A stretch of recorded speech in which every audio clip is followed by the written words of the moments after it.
Rhiannon, 5 years today in Dubai. Just wanted to touch on that a little bit. You need no introduction, I'm sure everybody knows who you are. Just how the journey has been, where did it begin? If you could touch on that for us. Yeah, so I came, funnily enough, I came to Dubai prior to moving over here for the interview with Allsop. Yeah, they gave me the position. I was very thankful, very happy about it. And I was like, yeah, went back home, sold all my stuff. And I started with Allsop 5 years ago today. It's definitely been a long journey. It's been tough to get to where I am. Just some of the memories that I have are, you can't take that. I mean, what Dubai's given me, you can't take away the memories that I have. So yeah, it's definitely been a long journey. So throughout the 5 years, what would you say has been the most difficult, the most challenging time? I would say when COVID hit, that was most challenging. I mean, the whole company or the whole world got shut down. Yes. And none of us could go to the office.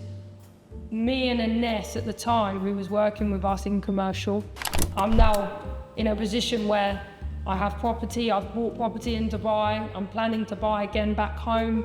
At what point within this 5 years would you say was the turning point where you knew you was good at the job or you was recognised as a good agent? To be honest, I was starting in a team with Emra.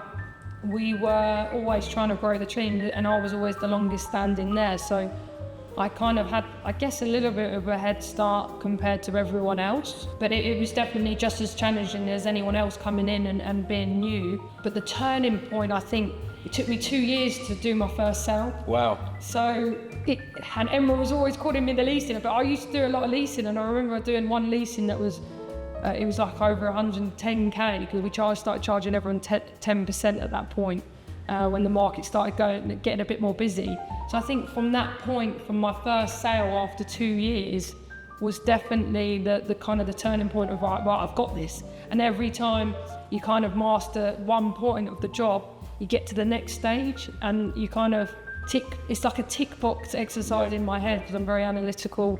I'm very much of an introvert. I'm not those sort of people that like to socialise and go out. But I think, yeah, that 2 year point of making that sale, after that point, I can sell. Because I said to Emma, I used to cry in the car. Emma, if you ever speak to Emma, you always tell you the story. I used to cry in the car and I used to go, Emma, I can't do it. I can't make the sales rate. I can't do it. And actually, that one point was like, that sale was done. I knew, and from that point on, I then started to focus very much on the investment side of it. For the investing, I really looked into it and understood it myself to be able to advise the clients that I have now. And I'm thankful for the clients as well that stuck with me and trusted me and listened to me.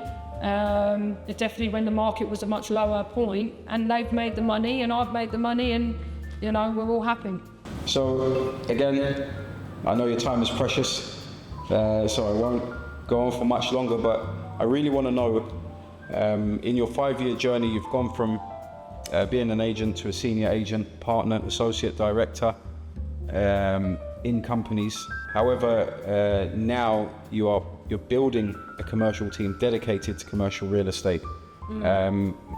We all know how much of a presence you have in the commercial market.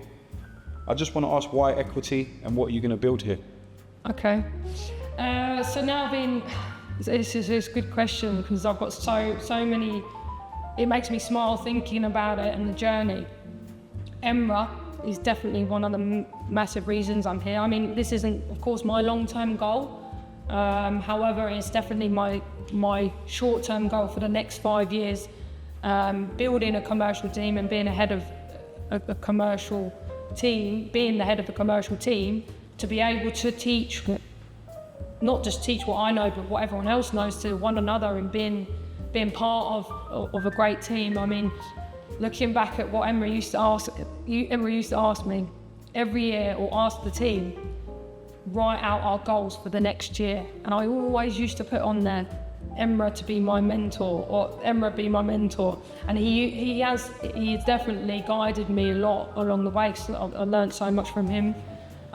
So definitely Emma is a major part, and the team, the people around me, I can't thank enough. And I'm looking forward to the next, hopefully 5 years being in this company and growing it and seeing it grow and seeing everyone else grow, and helping brokers that want to do commercial, because it is a niche market, and expanding the team and hopefully being a very strong team, or I will be a strong team in Dubai, and definitely up there with your Knight Frank and your CBRE, and I can't thank obviously all the people that I've met along the way. I'm not going to obviously name everyone because I thank everyone. I'm looking forward to it, and I think equity is definitely going to be a strong position in the market, especially for the commercial side, because I will be the best. A lot of agents have put their faith in the head of commercial of equity. People who know how you work, without us even reaching out to them, have wanted to come and be a part of your team. How does that make you feel? It makes me look back at how far I've come, and looking at like it, because I'm not someone that's going to shout about like I'm the best, you know. I like to think that I'm humble. So it makes me warm inside. It makes me warm to think that actually people are looking, like I don't really think, unless you think about it, you don't, I'm not like, yeah, I'm great. I don't think that every day, but I want to be the best. I want to be that person that someone can come to and go, Rhi, what do you think of this? Or, you know, I'm not there to micromanage people or do any of that. I just want to see people grow, and it makes me feel good that people go, do you know what, we are going to come and work under you, and that everyone's going to make money because we're all here and the pie's big enough. So, yeah. Master Boss, thank you for your time. Thanks, mate. Appreciate it.